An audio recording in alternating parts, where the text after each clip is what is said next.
Hi, it's Steve Rode, your Get Out of Debt guy. If you're listening to this podcast, you probably want to learn more about money, credit, and debt, or you're one of the many good people out there with bad debt and you want it to go away.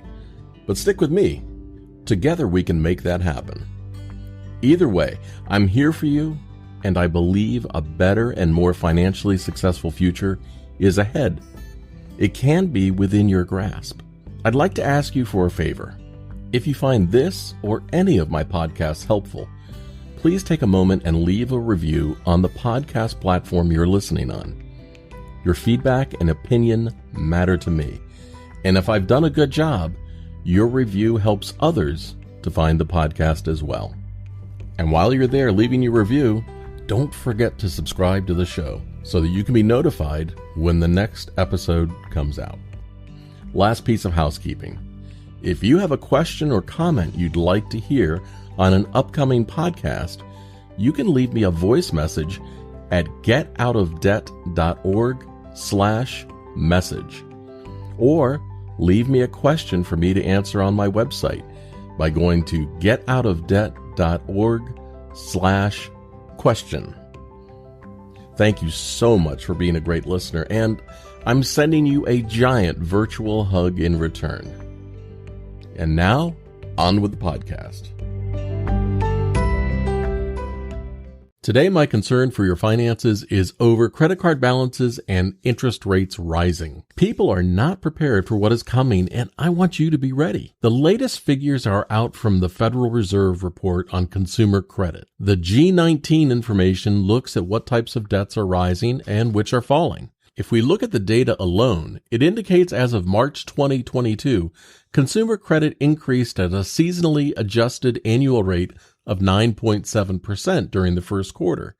Revolving credit increased at an annual rate of 21.4%, while non-revolving credit increased at an annual rate of 6.1%.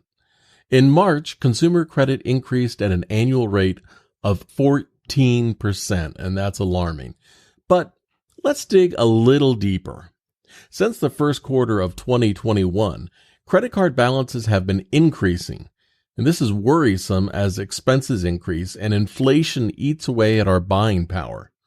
If credit cards are used to make up for the ability to afford regular expenses, it will result in debt that can't be paid off monthly. This is how people fall into a vicious cycle they can't get out of. Credit card debt is now at its highest as people return to shopping and making ends meet. The expectation is that balances will continue to rise from here. This is good news for credit card companies, bankruptcy attorneys, and debt relief companies. In the first quarter of 2022, 229 million new credit card accounts were opened. Credit card debt alone is not the single red flag. Non-revolving credit card debt has been exploding as well. It adds up from vehicle loans to mortgages to student loan debt. All it will take is an unexpected event to tip people over the financial edge. Hey, we never saw coronavirus coming, did we? Now, that event might be world unrest, or it might even be civil unrest at home here in America. I don't have a crystal ball to know what the tipping point will be, but experience has taught me there is always something that causes unrest. People paid off $83 billion in credit card debt during the pandemic. That was good news.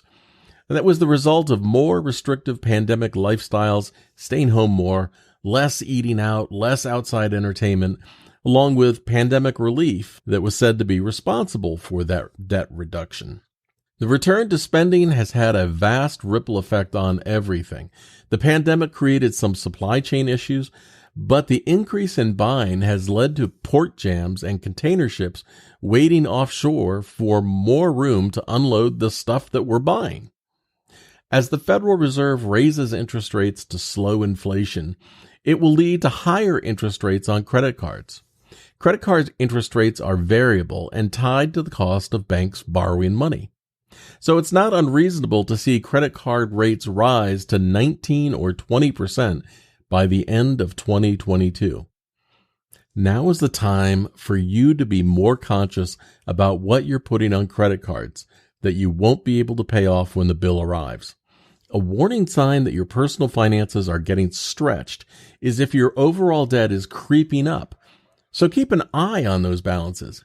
If dealing with the growing interest rate credit card debt was just about math, consolidating that debt onto a new, lower cost, fixed rate loan would be worth considering. However, I've seen people consolidate debt only to turn back to credit cards and growing balances because they use them to make ends meet. Think about a credit counseling program if you can afford your monthly payments and are willing to stop using the credit cards. In a nonprofit credit counseling program, your interest rates can be cut. The key takeaway here should be to keep an eye on your overall debt balances and let that serve as an early warning sign if the balance increases or doesn't reduce much. Be sure to visit my site and ask me any credit or debt question you might have. Go to getoutofdebt.org and click on Ask a Question link in the top menu. Hey, this is Steve Rode, your Get Out of Debt guy. And never forget, I'm here for you and I believe in you.